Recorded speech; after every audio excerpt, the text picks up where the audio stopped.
La frappe de l'anglais. Oh, le but. Rissi, le canonnier. Rissi, le buteur. Allez, on va commencer les news. On va commencer avec des bonnes nouvelles, messieurs, parce qu'il n'y aura pas que des bonnes nouvelles dans cette émission. Célène Altoun-Koulak a été élue meilleure joueuse de D2 hier soir lors des trophées de la D1 Arcana avec 16 buts en 8 matchs, donc 5 victoires, 3 nuls, 2 défaites. Depuis son arrivée, c'est 1 victoire, 1 nul et 8 défaites. Avant son arrivée, voilà. C'était 1 victoire, 1 nul et 8 défaites. Pardon, excusez-moi. Elle a changé l'équipe. Hein. Elle a totalement changé d'équipe. Pour l'avoir vu jouer, ça ne m'étonne absolument pas. Elle est à 16 buts. Je crois que la deuxième buteuse, elle est quoi ? Elle n'a même pas 10 buts. Si, elle a peut-être dépassé à peine les 10 buts. Ouais, mais surtout, c'est le ratio de buts par match. Je crois 5 buts, les 53 minutes, un truc comme ça. Enfin, c'est dingue. C'est ouf. Meilleure joueuse, meilleure buteuse sur une demi-saison, c'est tout simplement exceptionnel. Hallucinant. Quoi. Ouais. Donc, un grand bravo à elle. Grosse félicitations pour Célène. Je pense que c'est amplement mérité sur le peu qu'on a vu des matchs des deux féminines. Chaque fois, celle qui nous a un peu ébloui, merci. Est-ce que tu suis un peu les féminines, Adrien ? Alors, je suis de loin sur les réseaux, je vois les résultats publiés par le TEF. Et j'ai vu évidemment Célène, meilleure joueuse. Bravo. Juste un mot, bravo. Quoi. Si tu as l'occasion un jour d'aller les voir, tu verras, tu comprendras pourquoi elle était une meilleure joueuse. Alors, petit, j'ai joué contre les féminines. Ouais, j'ai pris 5-0. Donc, je connais le niveau déjà féminine à Toulouse. Et non, bravo, franchement, félicitations, c'est beau. 16 buts en une demi-saison, c'est magnifique. Meilleure joueuse sur 6 mois, quand même. Bravo, c'est top. Les places aux ventes pour Auxerre, même si on parlera de Nice après, il reste un peu moins de 400 places en virage Brice et moins de 1000 en Rovo d'après le compte Twitter. Combien de places en virage Brice, qu'on salue d'ailleurs. C'est le dernier match à domicile, ce sera le samedi 27 mai à 21h. Les places sont à 15 € en virage, 20 € en quart, 25 € en honneur et jusqu'à 40 € en honneur central et en balcon. Ouais, guichet fermé, t'es obligé. Hein. Pour bien finir la saison. Ouais, c'est ça. Tu penses ? Ce serait bien. Puis 40 €, voilà, tu peux avoir tes places les plus chères à 40 €. C'est ce que tu trouves en honneur sud en milieu de saison face à des clubs de milieu de tableau. Donc ce serait bien pour couronner le tout. On avait qu'une belle saison quand même. On avait presque 26 ou 27 000 dimanche. Déjà, si on refait pareil, ça serait déjà bien. Et puis un samedi, 21h, je pense que ça peut faire venir du monde. Ouais. Puis je crois que j'ai vu un championnat, il y a qu'un match où on fait moins de 20 000. Je crois que c'est 3, et tous les autres, on est au-dessus de la barre des 20 000. Donc je suis même pas sûr, je crois que c'est la coupe, on fait moins de 20 000. C'est une saison incroyable quand même qu'on fait niveau influence. Donc autant bien finir. L'épisode 4 du podcast Violet avec Amina Ali, Manu Koné, Nathan Ngoumou, que Vincent Delceso, désolé pour la prononciation, journaliste du TFC, a rencontré en Allemagne. Je vous conseille d'aller l'écouter, c'est sur Spotify. Encore une bonne nouvelle, c'est Fares Chaibi qui a été élu pépite du mois d'avril par la LFP devant le Strasbourgeois Habib Diarra, le Clermontois Mohamed Cham. Deuxième trophée dans cette catégorie après celui d'octobre. Mérité pour Fares, vu le mois qu'il a fait, non ? Vu la saison même. Oui. Je sais pas si vous voulez. Ouais, je crois qu'il rejoint Openda. C'est les deux joueurs qui ont eu 2 trophées sur la saison. À vérifier quand même. Openda, il a gagné la ce mois-ci en Ligue 1. Ouais. Voilà, justement, lui, il a fait 2 mois d'affilée et Chaibi, c'est la 2e fois. Donc, chapeau Fares. Mérité. Magnifique. C'est l'éclosion de l'année, je pense, même sur la Ligue 1. Parce que c'est un joueur qu'on n'attendait pas, qu'on ne connaissait pas. Et il a montré ses qualités. Il s'est imposé petit à petit et naturellement.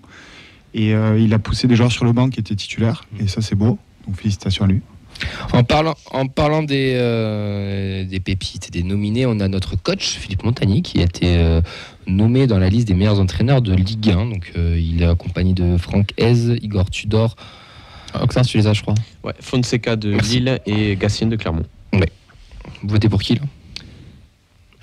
En toute objectivité, forcément, ce serait bien que Philippe il a gagné pour nous avoir ramené quand même le trophée, mais bon, est-ce que le travail que fait Hez à Lens depuis maintenant 3 saisons, même plus, je crois, 3 saisons et demie ou 4 saisons, ce serait quand même le Graal pour lui. Et puis voilà, c'est 2 entraîneurs qui ont travaillé ensemble en plus. Il a pris le relais. Je sais pas s'ils ont travaillé ensemble ou s'il avait pris le relais directement à Lens. Mais voilà, c'est le football qu'on aime aussi, c'est le football offensif, c'est ce qu'on aime aussi, c'est ce qui fait que la Ligue 1 est attractive aussi, des équipes joueuses comme ça. Donc voilà, mon classement objectif, serait Hez et Montagny 2e, on va dire. Ouais, c'est vrai que la nomination de Montagnier est déjà une première victoire, je trouve. Et après, c'est vrai que quand on a même des Igor Tudor, des Franck Hez, ça va être difficile de rivaliser. Donc, ouais, je suis pour le coach lensois, moi aussi. Et pas Gastien. Ouais, ce que j'allais dire, personne n'est Gastien. Mais non, mais je suis désolé, 19e budget de Ligue 1 était des 8e de Ligue 1 avec un jeu totalement dégueulasse, on est d'accord. Mais avec des joueurs comme Kawi, Mohamed Cham et Kiei, être 8e de Ligue 1 avec ça, franchement, ça, il a perf, faut la noter. Le problème, c'est que. Il gagnera jamais. Toulouse, il y a un titre, Lens, il y a la Ligue des Champions. Clairement, forcément. Il y a vu le Cagnas et tout, quoi, faut arrêter avec ça. Gagne Lyon, quand même. C'est une principe aussi chez nous. Mais tu voterais qui Objectivement, Francaise pour la continuité, parce que c'est difficile d'avoir 2 saisons d'affilée à ce niveau-là. Ouais. Ils ont encore passé un step cette année, selon moi. Donc, franchement, Francaise haut la main. Après, ce que fait Philippe Montagnier à Toulouse, c'est exceptionnel parce qu'on connaît le groupe, il y a beaucoup d'internationaux. Je pense que c'est pas facile de communiquer avec tous les joueurs et créer l'engouement qu'il a réussi à créer à Toulouse. Alors évidemment, c'est facile de dire Toulouse quand on est toulousain, mais je trouve qu'il n'y a pas beaucoup de coachs qui auraient été capables de faire ça. Ouais. Ouais, ça, je suis entièrement d'accord avec toi. Enfin, moi, je pense que Hez va gagner et ça serait logique. Mais Gatien, c'est bien aussi qu'il soit nominé, Montagnier aussi, ça montre le boulot, ça valide aussi un peu le travail que nous fait notre coach ici. Thais Daimikra a été présélectionné pour l'Euro U21, il fera partie du groupe des 32 dont 23 partiront en juin en Géorgie et en Roumanie. Donc la réponse fin mai. Une autre petite news, messieurs, qui est sortie sur les réseaux, et là ça concerne les NVDRS, donc les Indians, avec Roux qui a pas mal aussi publié autour de ça. C'est le dernier clip du rappeur Furax Barbosa, donc le morceau Révérence de sa mixtape Libéral. Alors, si je peux me permettre, c'est Furax Barbarossa. Exactement.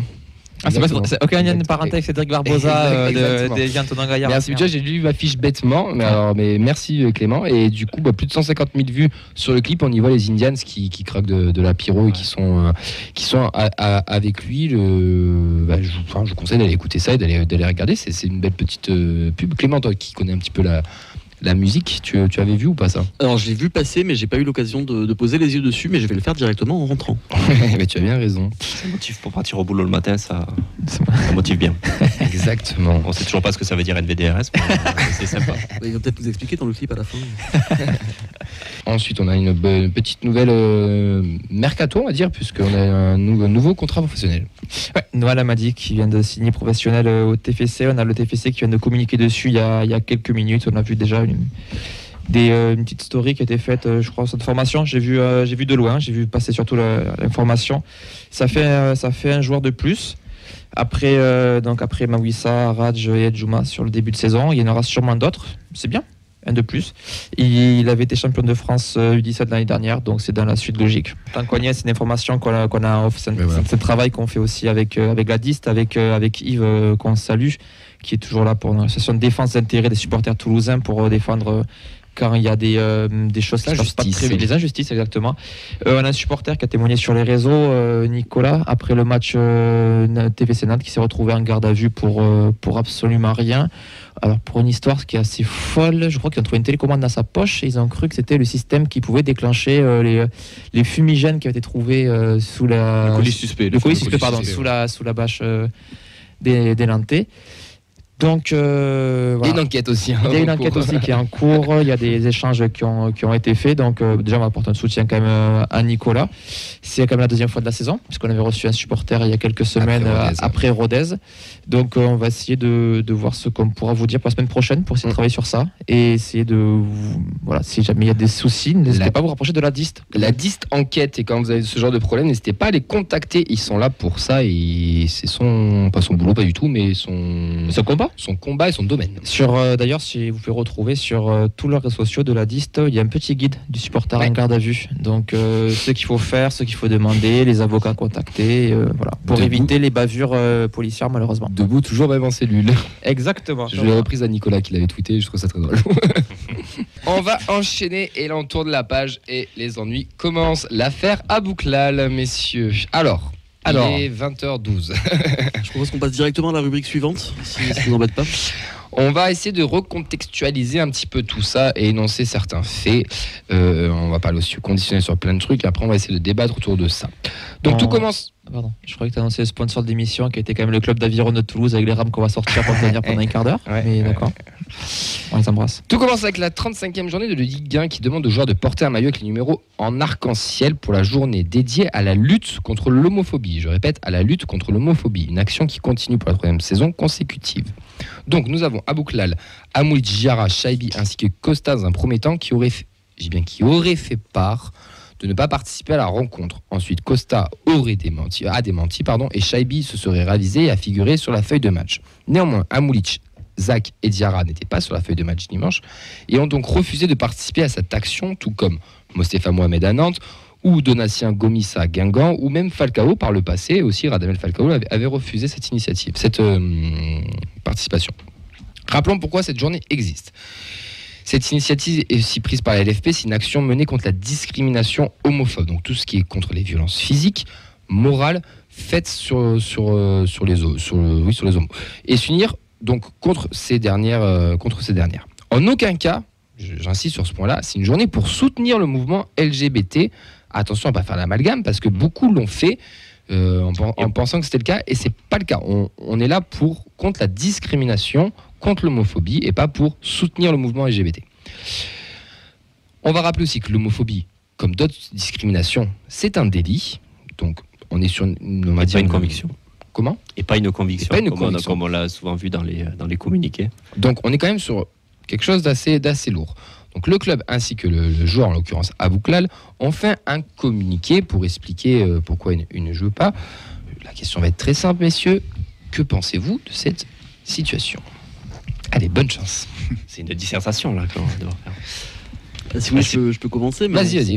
On s'en serait bien passé, j'ai envie de dire. Je trouve que ça vient un petit peu ternir une fin de saison qui aurait pu être très très belle, notamment sur le terrain, grâce à cette victoire en Coupe de France. Je trouve déjà sportivement, on est un peu à la ramasse dans cette fin de saison. On balance un peu les matchs. Donc je trouve que ce serait pas en vacances. Ouais, mais du coup, c'est d'autant plus dommage de se taper une polémique comme ça dans la phase dans laquelle on est. On essaie de faire grandir le club aussi, et je trouve que c'est pas forcément rendre un service à l'institution que d'avoir ce genre de positionnement. Et d'autant plus que les communiqués sont, pour rester poli, extrêmement maladroits, je trouve. Et comme on l'a dit, c'est pas une conviction, c'est juste un délit en fait. C'est scandaleux, ouais, c'est se tirer une balle dans le pied, tirer une balle dans le pied du club. C'est une journée qui a mal été cernée par les personnes qui ont fait notamment les démentis. Je pense à ce qu'on a vu d'Abouklal ou Mostefa Mohamed de Nantes, qui n'ont absolument pas compris le principe de cette journée-là. Donc après, derrière, est-ce qu'il y a une sensibilisation qui est faite, qui est suffisante ? Je ne sais pas de défendre, c'est juste de comprendre pourquoi on peut être aussi sur ses idées, comment on peut camper autant sur ses idées. Il y a des actions qui ont été faites. Oui, mais justement, est-ce que ça a été fait quand je vois les démentis qui sont faits, j'ai l'impression que ça n'a pas été compris. On voit que ça parle souvent de conviction, ça parle il faut respecter mes croyances, je veux bien, mais ça c'est pas ce qu'on demande. Ce qu'on demande, c'est lutter contre une discrimination telle qu'elle soit. C'est comme si des joueurs lors d'un match, il y aurait un brassard non au racisme, et que des joueurs ils disent non, je le porte pas, c'est pas mes convictions. C'est la même chose. Si on va à ce type de comparaison là, donc c'est tout simplement c'est scandaleux, ça se reproduit tous les ans. Donc je me dis, est-ce que le message passe suffisamment auprès des clubs, des joueurs Mais voilà, après il y a en plus de ça, bon, au-delà du fait que humainement c'est pas terrible comme histoire, sportivement ça peut aussi avoir un impact sur la fin de saison du TF, et si ça arrive un mois avant cette histoire, ça te plombe la fin de saison. T'as un maintien qui est pas acquis, t'as une finale à jouer, donc ça aurait pu avoir un impact sportif aussi. Ça, il faut le mettre au second plan parce que c'est pas le débat du jour par rapport à ça. Donc un peu surpris aussi par rapport au club qui prône des valeurs humaines, sportives à égal. D'abord, on prône les valeurs humaines quand on va faire du recrutement. Et de voir ce genre de comportement, je me dis, est-ce que... Mais t'es déçu de la part d'Abouklal de sa réaction ? Déçu, comme je disais, j'ai essayé de faire l'avocat tout à l'heure. Je me dis, est-ce que ça a suffisamment été compris de son côté aussi, l'intérêt de cette journée, de cette mobilisation ? Donc forcément, oui. Quand je vois le communiqué qu'il fait, qui est absolument scandaleux, je me dis, en plus de ça, à la limite, tu fais un recul, tu prends du temps pour analyser la situation. Et quand on te pond un truc comme ça derrière, je me dis, il a rien compris, quoi. Alors moi déjà en tant que supporter du TFC avant tout, je suis scandalisé parce que les gens vont faire le raccourci avec le club et les supporters. On va se dire voilà, le TFC c'est un club homophobe, les supporters sont supporters d'un club homophobe. Je dis bien chez certains, et ça me dérange qu'on en arrive jusqu'à là.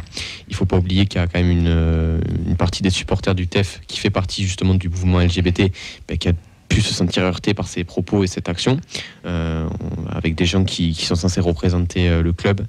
Et c'est vrai que c'est autre chose qui me déçoit, c'est parce qu'on nous rabâche sans arrêt qu'il faut défendre les valeurs du club, etc. Tout ce qui est prôné par le sport, etc. Et là, on se rend compte que malheureusement, c'est pas le cas. Donc je suis très déçu de la décision des 3 joueurs, parce qu'il faut quand même préciser qu'il y en a 2 qui ont, à juste titre, je pense, décidé de revenir sur leur décision. Mais je suis très déçu d'Aboukla, Lamoulic et Diarra, parce qu'à cause d'eux, on est mal perçu tout simplement. Sur les médias, on voit que voilà, le TFC fait de la une des journaux et des JT, parce que 3 joueurs ont refusé de porter ce maillot arc-en-ciel, là où certains clubs, 1 ou 2, encore max, comme tu l'as dit par exemple, il y avait Nantes et Guingamp. Voilà. Et là, c'est vrai que 3 d'un coup dans un seul club, ça met pas une super image. Tâche. Voilà, c'est ça. Et Diarra qui l'avait porté la saison d'avant aussi. Pour moi, c'est encore pire ça, parce que ça prouve qu'il y a eu un déclic. Ah, il y a eu quelque chose. C'est l'entourage. Comme malheureusement dans beaucoup de cas, il y a aussi les fréquentations des joueurs, des personnes, de l'influence que peuvent avoir d'autres personnes. C'est aussi l'effet de groupe. C'est dommage, parce que après, pour venir sur le club, moi je pense qu'il ne faut pas non plus être naïf.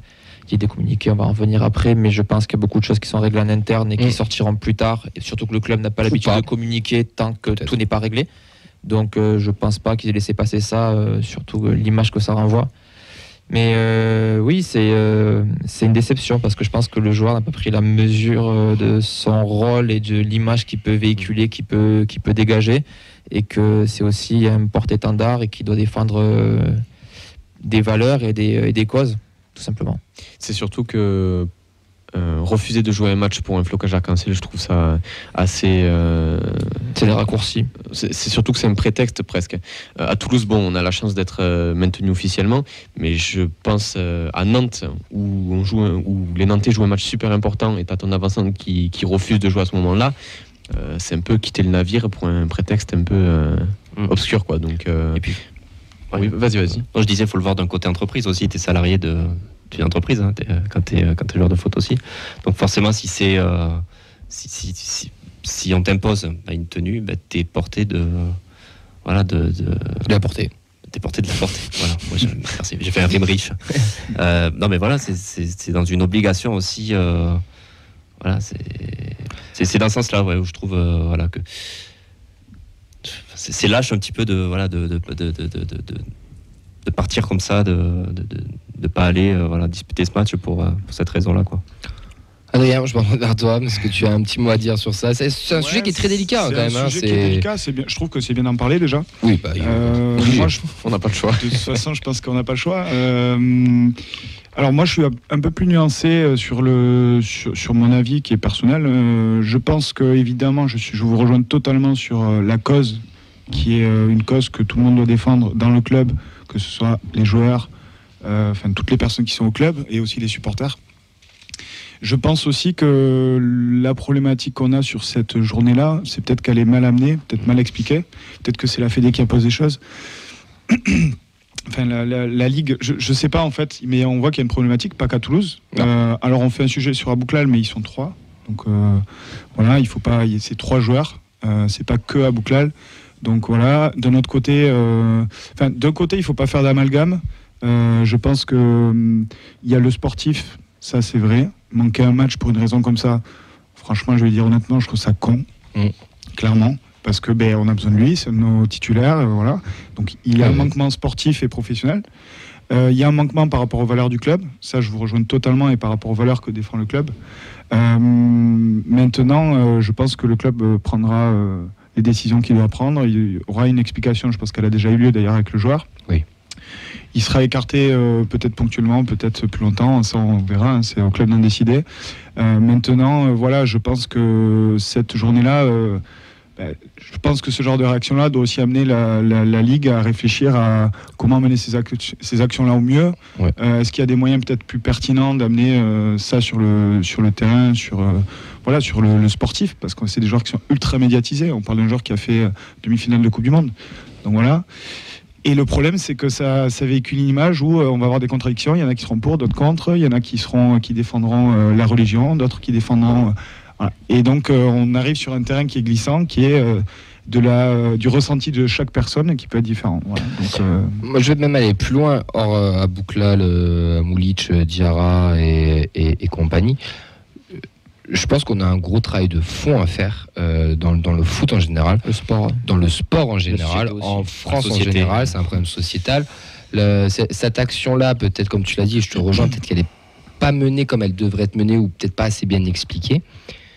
On a quand même un gros travail parce que là, ce sont des joueurs qui sont exprimés, mais je suis pas sûr que tous les joueurs sont pour cette journée. Il y en a peut-être plein aussi dans le milieu qui sont contre, mais qui l'ont pas forcément fait parce qu'ils n'ont pas forcément envie de s'élever ou d'oser prendre la parole et de se montrer. Mais on a un gros travail de fond à faire. Il y a un problème en France sur l'homophobie, sur l'homosexualité dans le foot. Faut pas se le cacher. Citez-moi un joueur homosexuel qui a fait son coming out durant sa carrière, qui a continué sa carrière. Il y en a très peu. Il y en a eu un récemment là en Angleterre. Et c'était pas chez nous.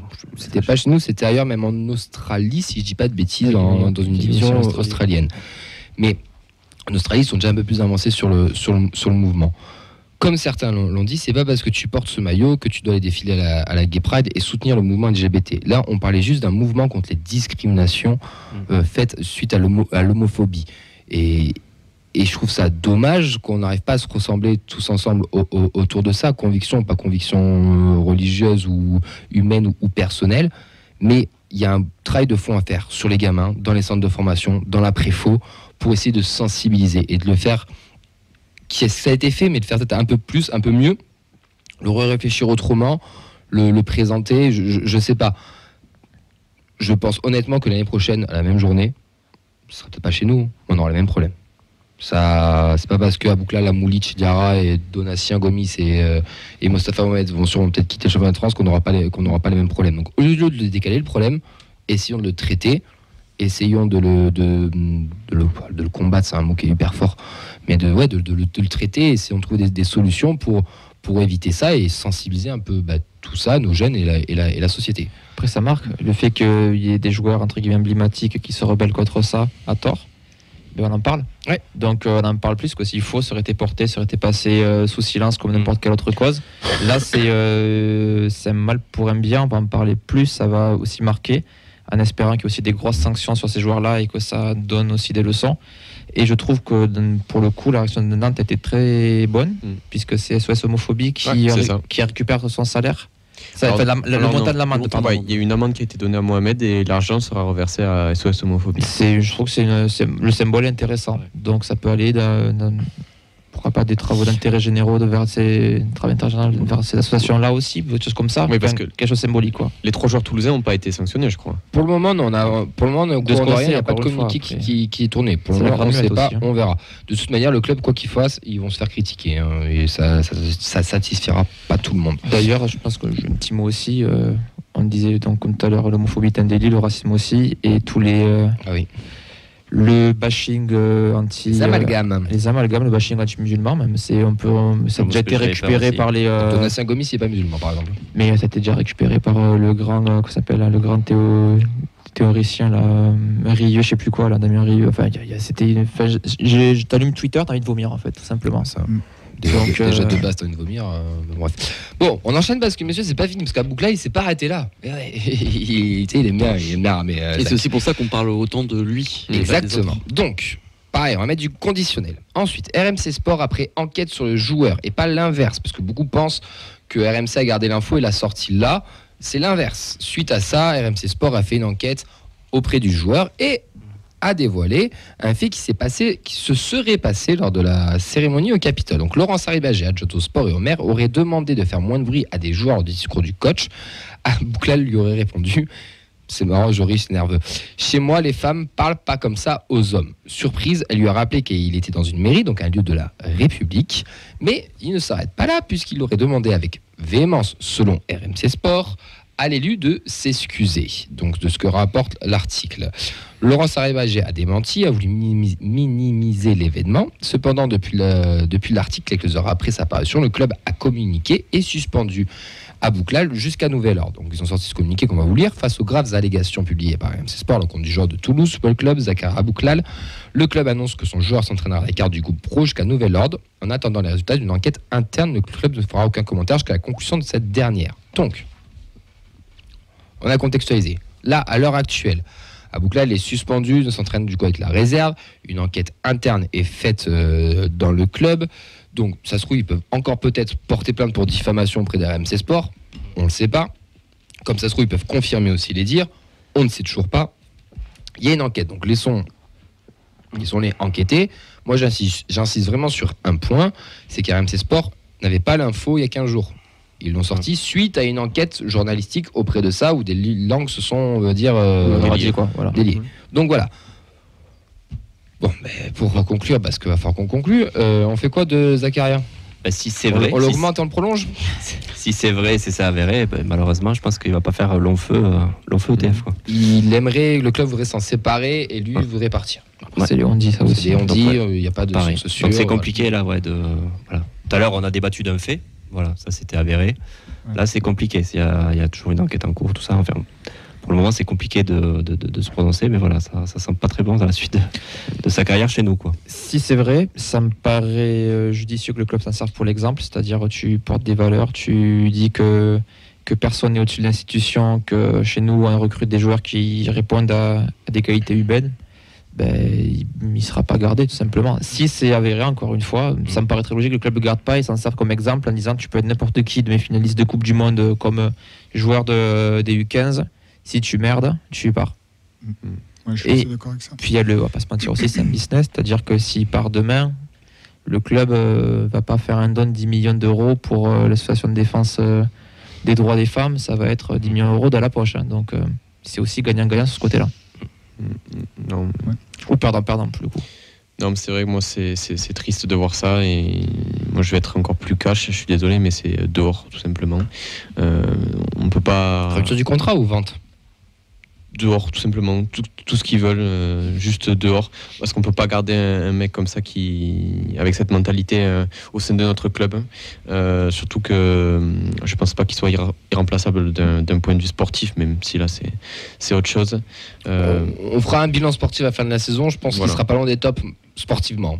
Voilà, mais le sportif nous a peut-être apporté beaucoup de choses cette saison. On se souvient de son but en Coupe de France en finale, mais là, il n'y a pas de débat. Les faits avérés, s'ils sont avérés, toujours, on précise quand même, mais si les faits sont avérés, c'est extrêmement grave, et là, il n'y a aucun débat, et on doit s'en séparer. C'est bien beau de sortir des communiqués pour prôner le respect, etc., mais quand on ne respecte pas le mouvement LGBT et les femmes, c'est assez contradictoire. C'est pas le mouvement LGBT, c'est la lutte contre l'homophobie, pardon. Après, je trouve que le club a quand même plutôt bien réagi. C'est-à-dire qu'ils ont fait un communiqué directement. Ils ont écarté les joueurs.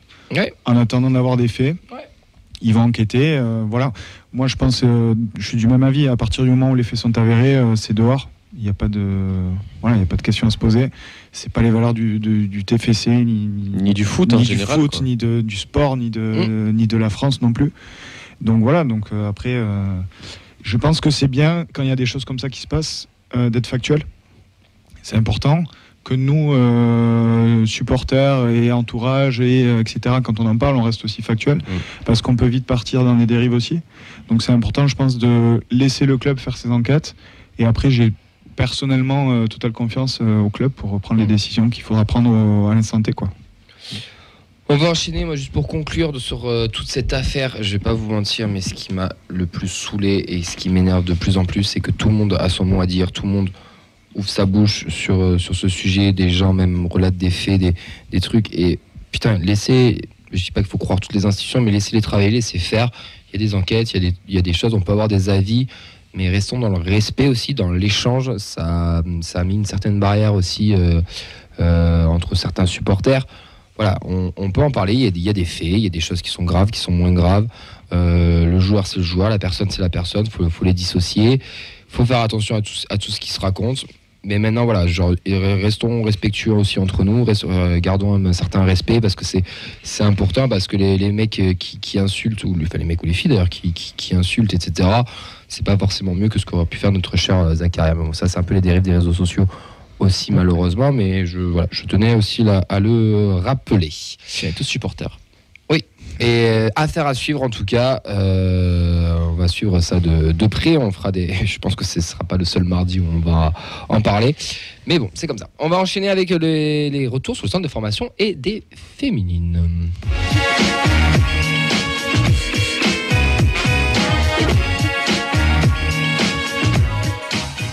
Begraoui, qui était titulaire lors du match nul 1-1 à Valenciennes, était remplacé en toute fin de match pour les 14e et 3 points d'avance sur Dijon qui est premier relégable. Il y a du gros suspense en Ligue 2 sur le bas de tableau.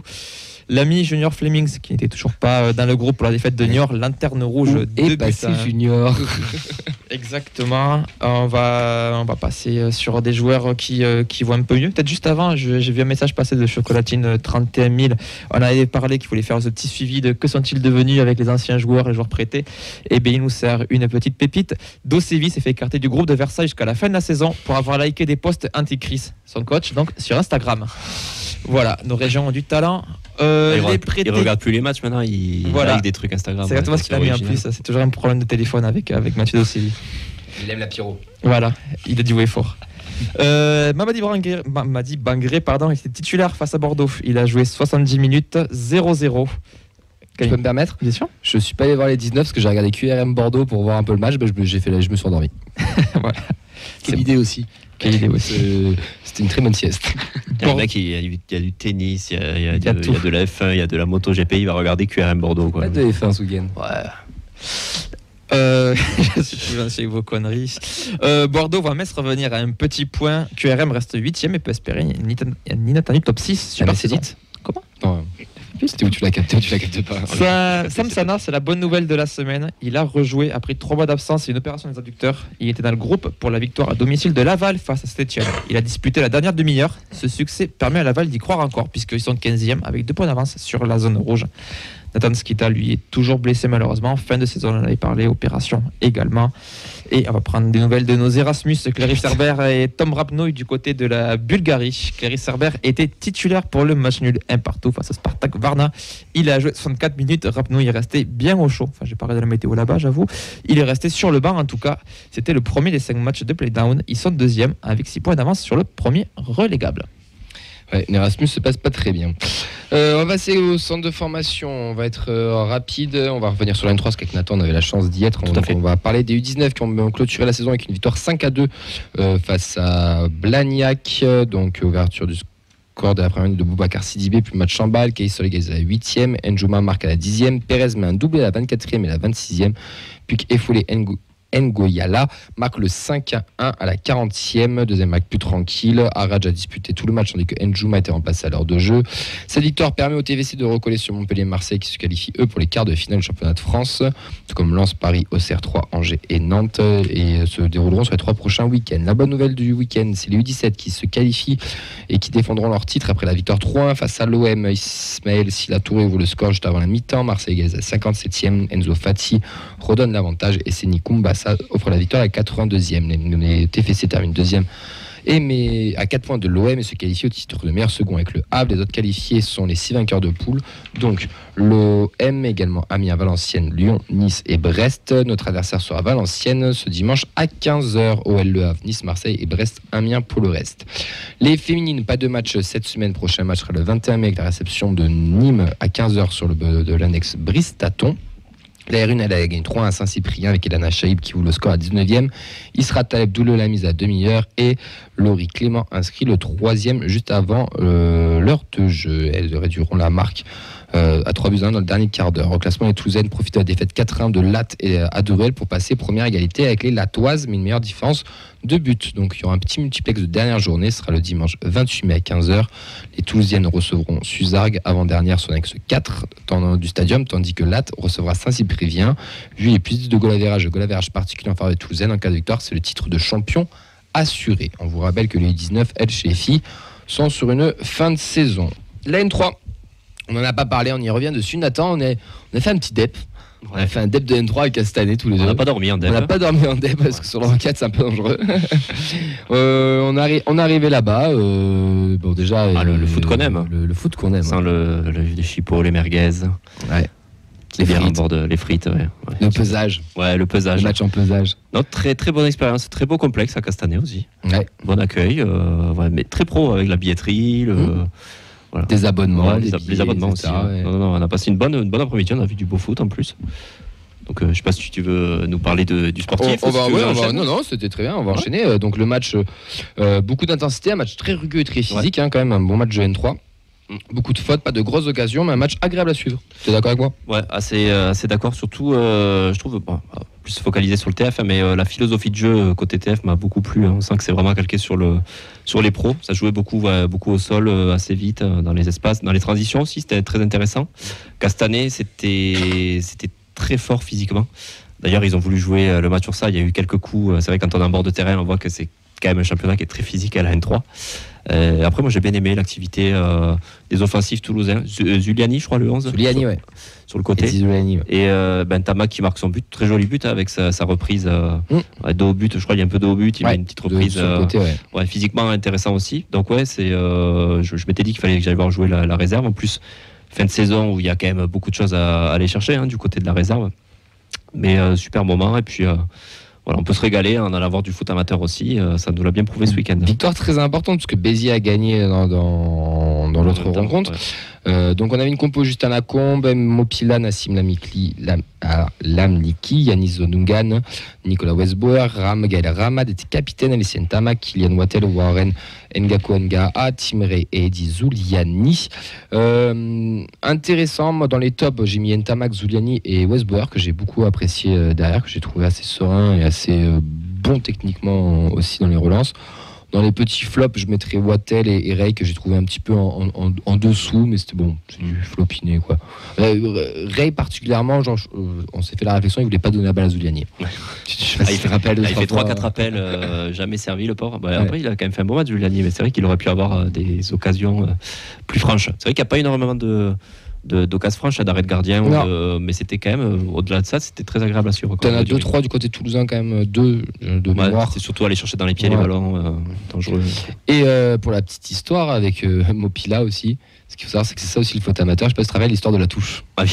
Je vous remets le contexte, une touche pour le TEF, donc on est en pesage, donc on est juste à côté, et un mec à côté de nous lui dit allez tu vas y arriver, et il arrive, il fait franchement je suis pas sûr. Et il loupe la touche, et 30 secondes après, une nouvelle touche. Le mec lui dit, t'as une deuxième chance. Il dit, non, mais là, c'est bon, ça va le faire. Il la reloupe. Et à la troisième, il l'a réussi. Il nous montre le point comme ça. Enfin, c'était un petit échange très, très simple et très, très sympa. Et c'était assez rigolo. En tout cas, on a passé un bon petit moment et c'est surtout une très belle victoire, très importante, on vous le rappelle. Castanet 4e avant le match. Donc, c'était pas le match facile, comme on l'a dit, assez rugueux aussi. Donc, c'était le match où c'était impératif d'aller chercher les 3 points pour espérer la montée. Et c'était une belle victoire puisqu'ils sont toujours premiers et en course pour la montée en N2.